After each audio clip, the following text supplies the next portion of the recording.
This is Florida Natural Farming at Frog Valley Tropical Fruit Farm. It's still so dry here. It's amazing. Our pond is like 4 feet below what it usually is. Just a little puddle. But it seems everything else is looking okay. I seem to pick up on people's anxiety they have about water and their plants. Even though I know that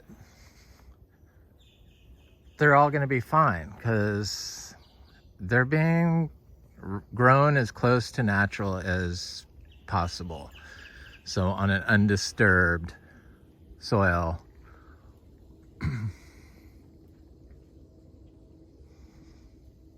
And not a control. A control is something that you plant everything in there. Everything is completely planned out. So that's a control. That's not undisturbed.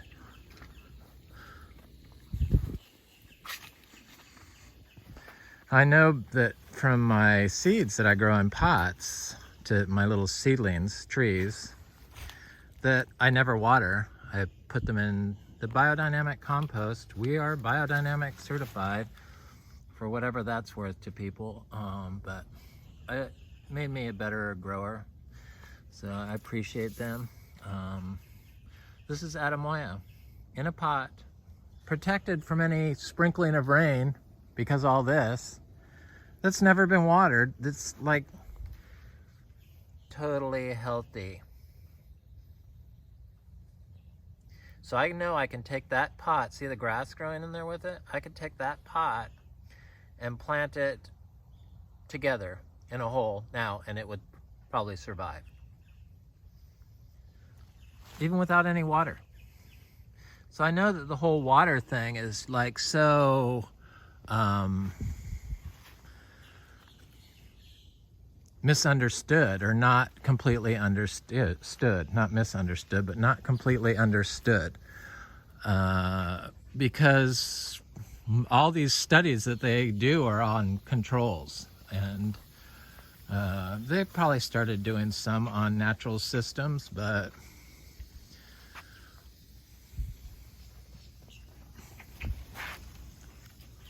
when you have plants planted together, close together, they survive the freeze and the drought.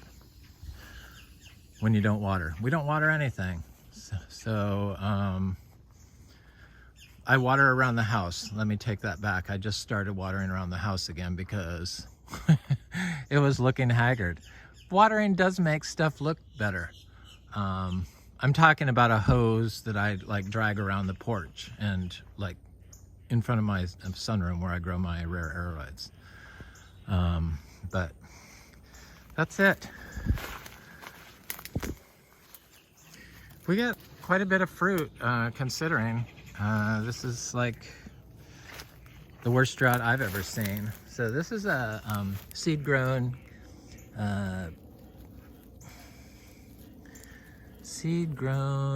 look at it, it looks sad. Chewed up because of the drought stress. Seed-grown.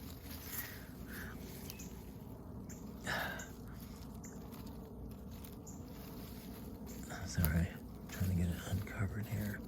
Canistel fruit, raw sapote.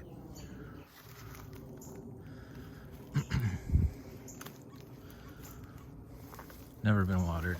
It's fine. And look at how bad this, and this was like the worst. This is right in front of the house. This is a horribly compacted area, so it's always been a tough area. But look at how sad this Kamito looks. Seed-grown Kamito. It's dropped some of their older leaves, and it's gonna start dropping some other ones. I see some damage there. But it's still hanging in there, and hopefully it will survive. I'm sure it will. It looks just like freeze damage, just like the freeze does. It's kind of like the same thing. The freeze and the dry. So in compacted areas, it affects it. Affects the tree more. today's farming, I'm gonna go look at some other ones, but I want to go look at some fruit indoors that I picked. They like mow everything with tractors, or with machinery, and then they like clear all the plant material from around the their tree. So it's just bare soil, which just compacts the soil. It just doesn't make any sense. I mean, they know all this stuff now.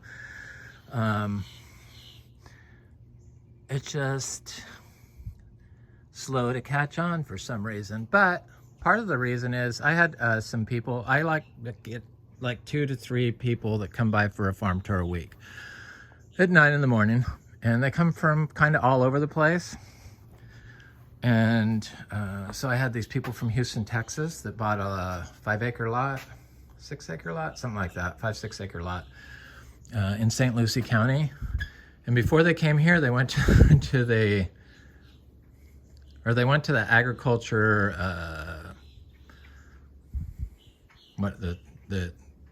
the thing they have there for the ag people, extension. And they told him that they couldn't grow organic because there's bugs here. Yeah, there's bugs that there's no homes for them to live in because we mowed their house away, and we don't provide any habitat for them. So you're not going to get you're just going to get the antagonists when you do stuff like that. So you need to have a system that operates together, the whole system, so that you have the antagonistic bugs, but you have the bugs that catch them, like the dragonflies and stuff. And you get the lizards that live in the lawn and the plants. So Florida is just so sad what they've done here. And then all these ponds they have that are completely full is because that's an ag well that rusted off and is now artesian source of water that's flowing into the pond, creating the pond. I know because I have one next door. I know because we had a pond that had an old rusty well on it. That eventually corrodes. We put one in, an artesian well here. These plants look great, don't they? And I forgot to look at the fruit. And it's with plastic. So our microplastic infused water. We don't use it. I don't use it.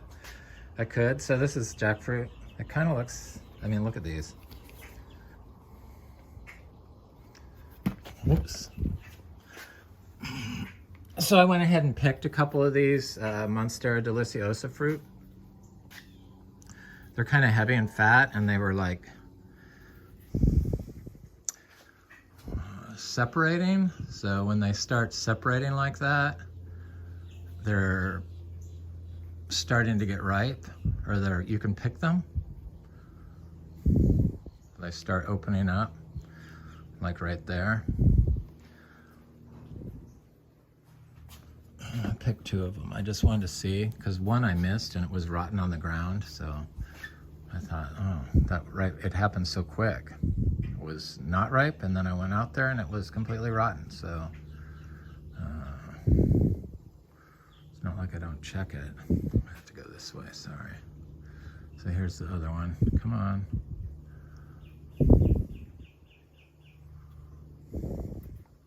It's our first Monstera deliciosa fruit.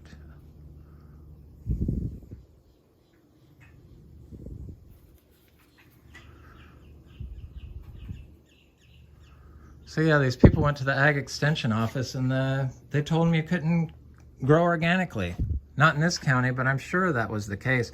We had a ag extension person make an appointment to come out here like years ago, like when we first started, 5 years ago, probably 6 years ago, maybe. And They made an appointment and then they rescheduled and then they stood us up. I never called back. These are the people that are, you know, I guess if you don't say you are pro-chemical, then they just figure you're a quack, I guess. I don't know. But I do know that all these chemicals that people use to grow their houseplants indoors and the ones that grow outdoors are causing pollution that's mixing with the PFASs that are in the rain. So the fungicides and stuff that we rely on in our system, except for this kale, of course, to grow plants, is being poisoned, probably through the rain. At the rate of chemicals that are applied here in Florida, easily could be at a tipping point any time now, I'm sure. Probably already is. I'm just kidding myself.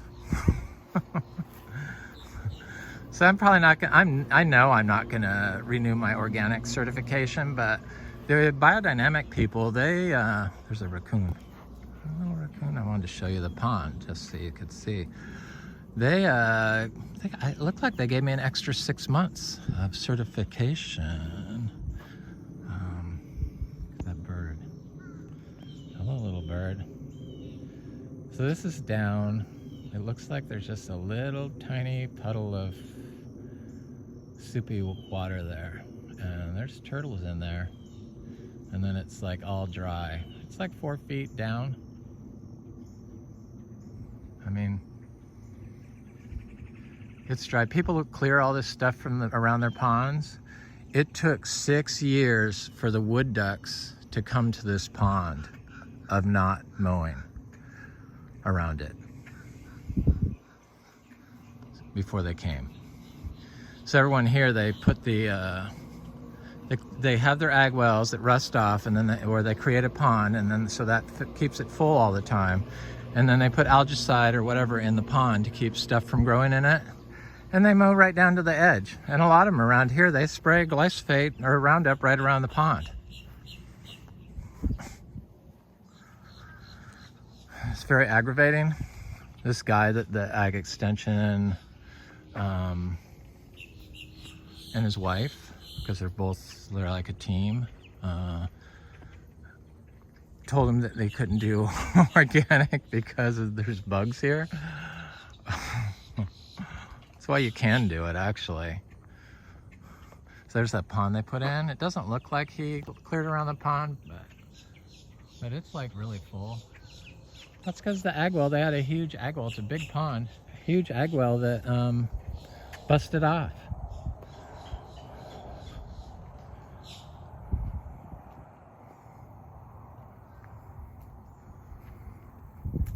There's plenty of water in the system. Plants just have to be able to,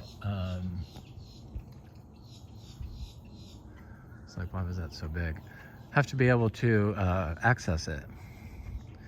They're able to access it when they have a sisterhood of plants growing with their roots. That's undisturbed.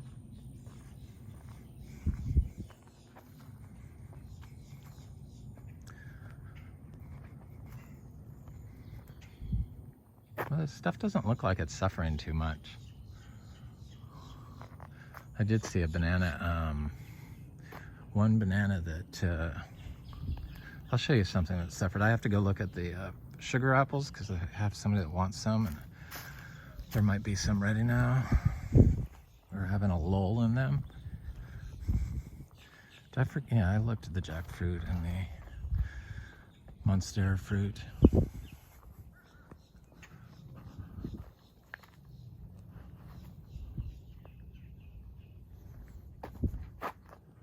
Some, yeah, stuff would grow faster if we watered, but it's totally unnecessary at this point here. It's because the only plants we plant are stuff that is grown here, and it's like some of our fruit trees are on their second generation of seed grown fruit trees, like our cacao, our, you know, cocoa, the Theobroma cacao tree that we fruited here from seed in 5 years. From one of the plants that I fruited in Brevard County.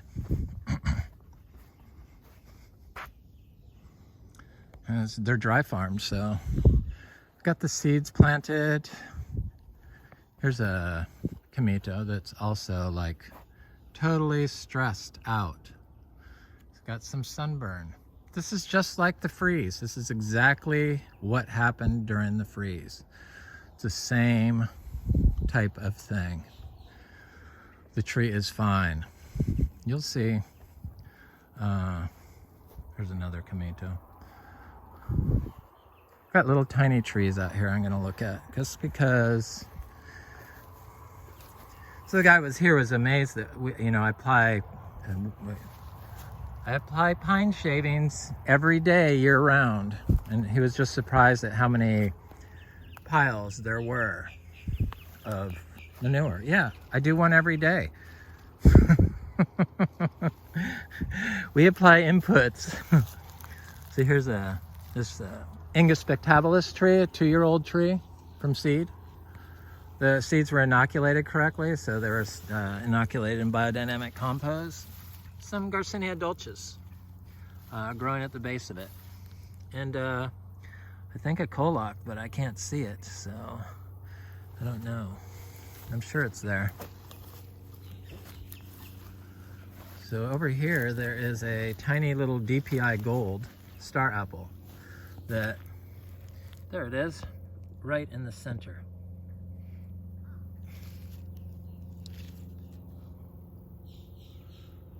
You'd think that little root system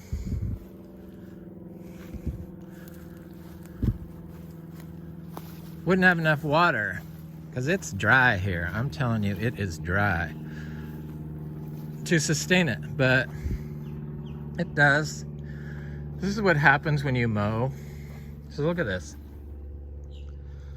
It's like bare earth. A lot of people want to clear everything out and then plant in it. So remove all the, I see this on the news of people replacing their lawns in LA with native gardens, I guess is what it is. But they take they scrape up all their lawn. So they're removing all that water and all those nutrients that are in the plant.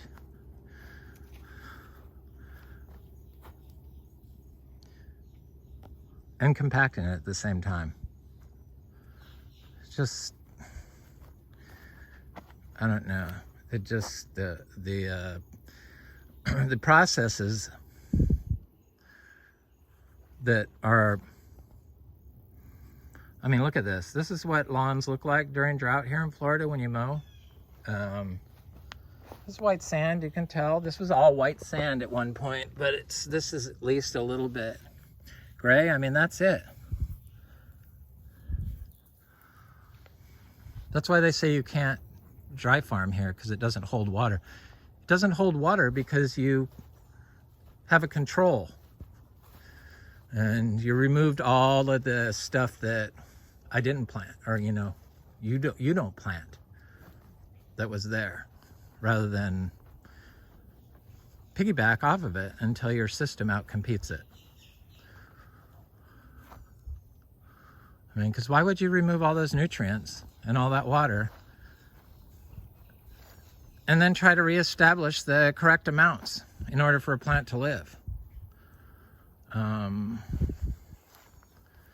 Because I know that the recommendations are all over the place, so they can't be correct.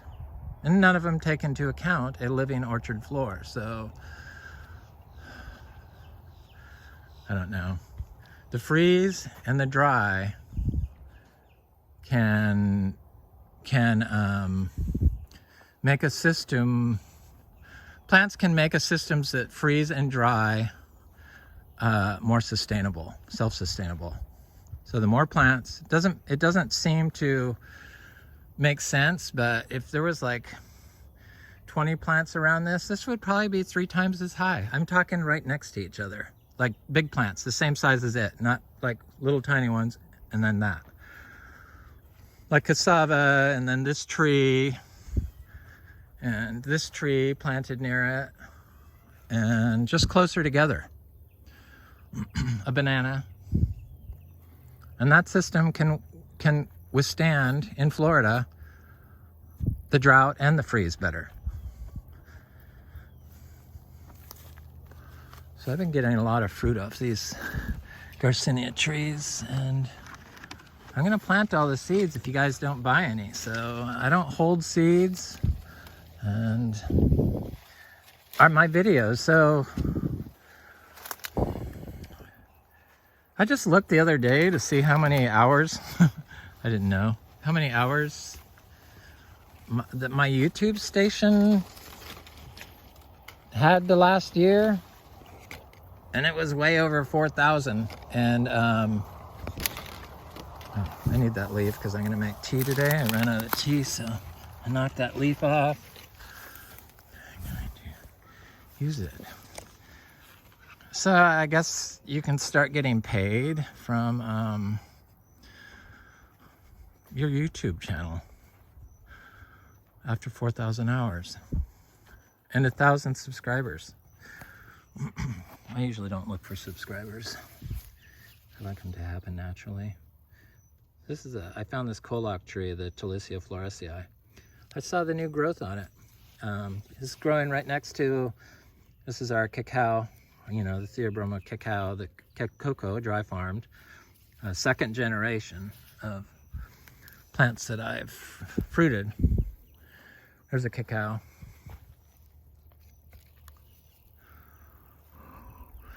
This one's a 6-year-old tree that fruited at 5 years. That's the seedling from this tree.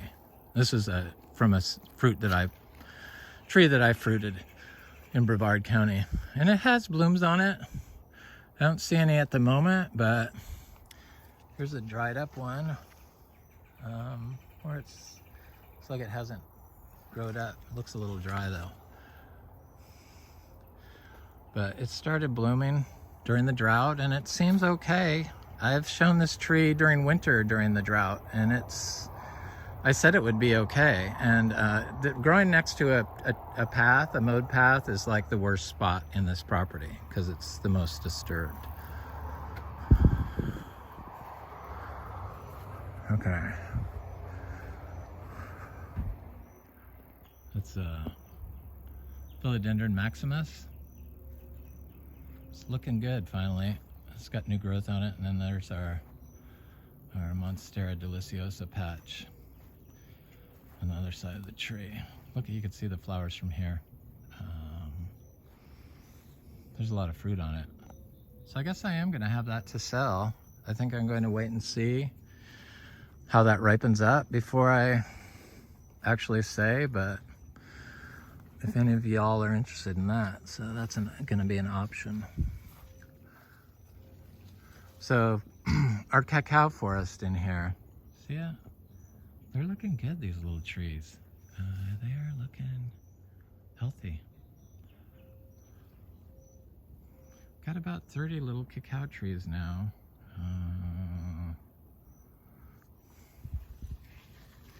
So these people saw that I had this, like, casually have this for sale, but obviously we don't want to sell it. It's like, the price is like $4 million. So we just want people to get inspired by seeing how valuable that growing for the ecology in Florida is for your properties. Because it's not like there's 100 people doing this around me. I have never been contacted by anybody in Vero Beach without me soliciting them to come here. Except for one person. That's not true. Yep, the aroid person who lives around here. So one person. But it's a city yard. Nobody with big acreage like this. They all think this is, this doesn't happen. Can't do it. So disrespectful. Disrespectful for organic and biodynamic. It's just really sad in Florida to know that the Ag Extension Office is telling people they can't do it here. Organic. It's called a shill, I think, isn't it? Yeah, a shill for big pharma, big chemical.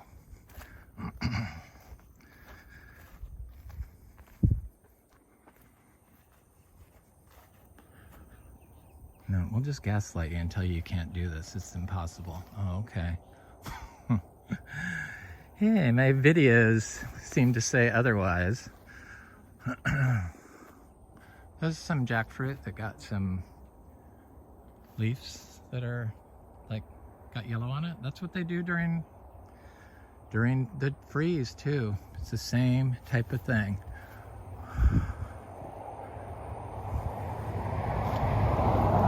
35 miles on this street. It's Inga cinnamoniae. These are all seed-grown stuff that was inoculated correctly. I got those seeds from Fruit Lover Nursery. I love his seeds. I've had good luck with them.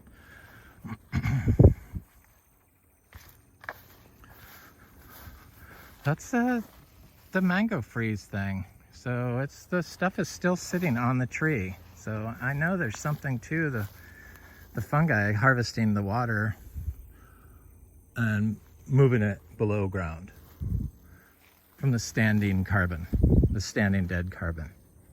Mm-hmm.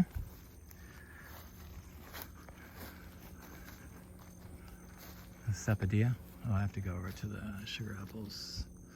I was going to go the other way though, because the sun will be in the heat of the sun. This is looking a little haggard, but it's okay.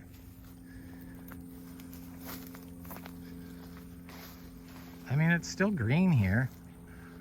This is pretty much full sun, so it's green and lush. There's obviously water in the system. Just the water table's gone down so low.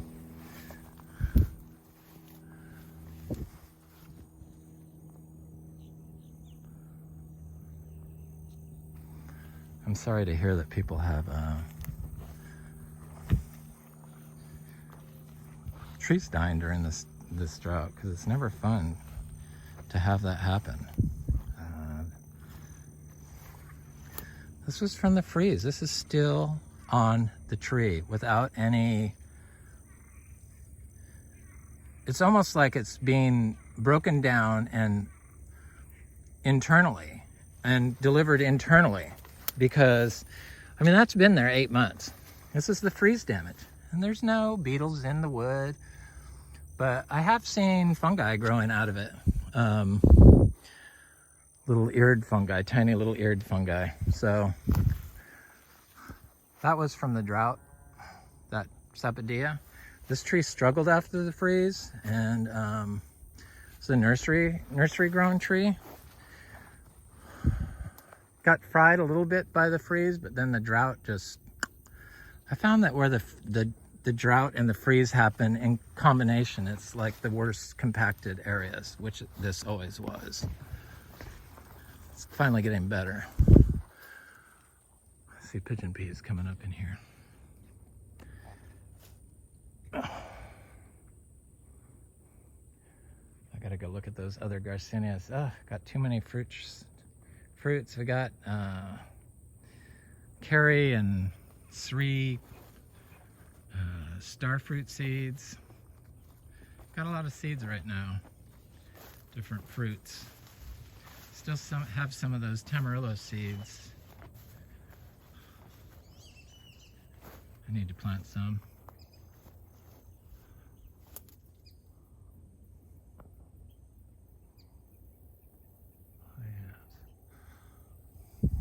This is guava. Guava looks like it's under some drought stress now. But it also just produced a huge crop. Looks okay. It's looking haggard, I can see. This is a nursery started tree.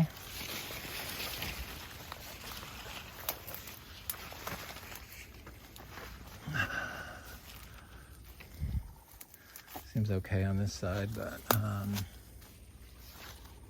this had so much fruit on it that is mostly all gone now. But I saw some, where was it? Can't see it from over here.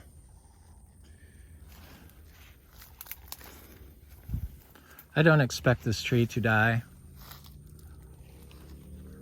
I expect it to come back stronger than ever.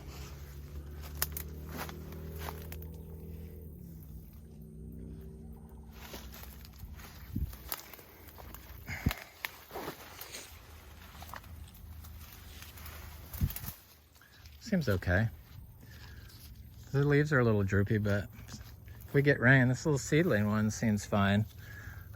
This had so much fruit on it. I mean, I've been eating fruit off of it for ages, and I still see fruit on it. I thought I did anyway. Yeah, there's still fruit on it. But I didn't have anybody want any. Oh yeah, I did. Yeah, one person wanted it. Somebody that was here on a farm tour. Probably because I didn't name a price. It was cheap. I was selling those cheap. I was just shocked that somebody wanted them. One person wanted them, so I didn't get any anybody want to come buy organic certified or biodynamic certified fruit when I did those videos. I find that interesting.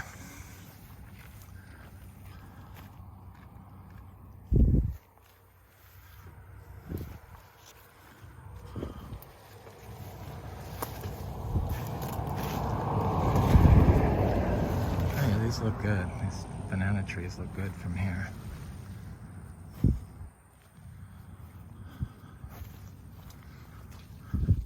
Okay, the Adamoya looks fine.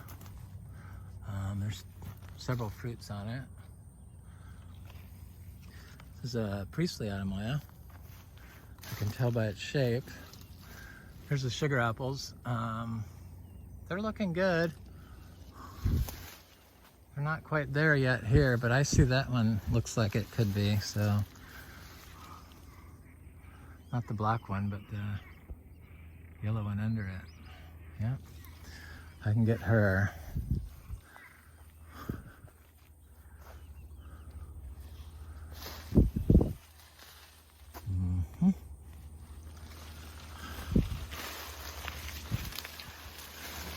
Yeah, I have lots of sugar apple seeds. Here, this looks like it's ready.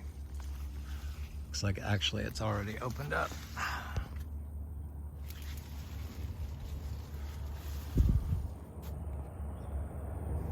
Haven't been coming out here because I didn't think they were ready, but I guess I need to check every day. I don't know why. I thought I could just, because I have to trim fruit that doesn't look quite right off and stuff like that, but I wasn't coming out here because it's been so hot. Yeah, there's plenty on here I can get. Yeah. $10 a pound for these things. They sell, sugar apples sell. There's another Adamoya. It's an Adamoya.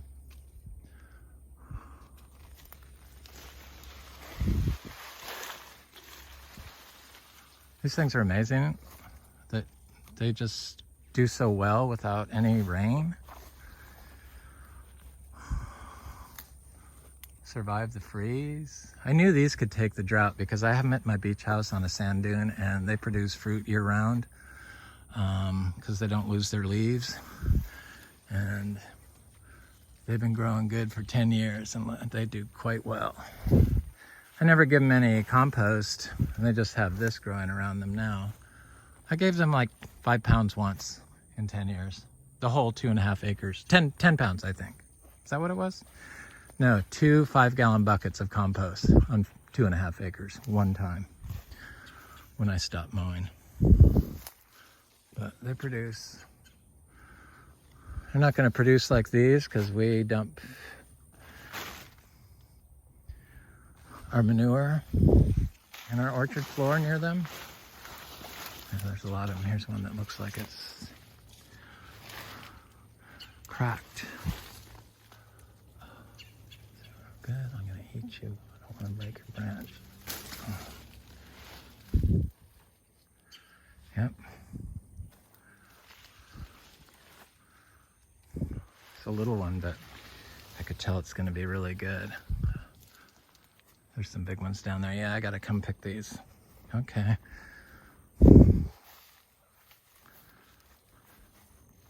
need some rain. Yeah, stuff seems okay. The ginger, where it gets drought damage, it will come back.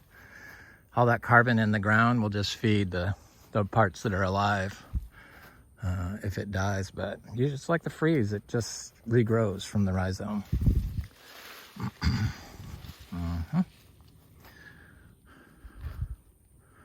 Mangoes look great. Pigeon peas look great. Little citrus can look a little haggard, and this really scares people, but this won't kill it. That's one of our seed-grown citrus. All of our citrus is seed-grown.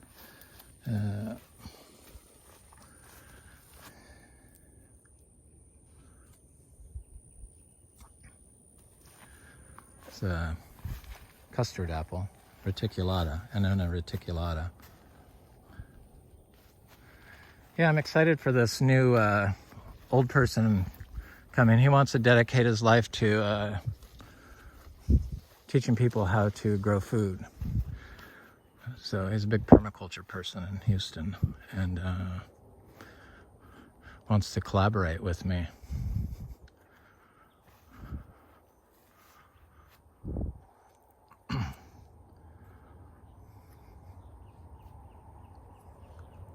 This jackfruit is a fruiting tree. The tree, I saw it the other day, it looked horrible. They were really good.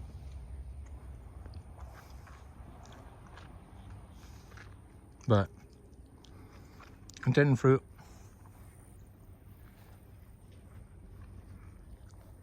It didn't fruit this year.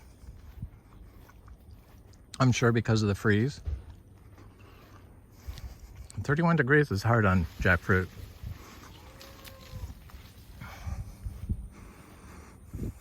Everything looks good, but it's because we try to get nature to do the work for us and don't try to remove nature. And if you grow naturally, your plant's more likely to succeed than if you grow unnaturally. So it's kind of common sense, and it works. You wouldn't be able to get these giant old trees if it didn't. So this is Florida natural farming at Frog Valley Tropical Fruit Farm. I hope you have a beautiful day.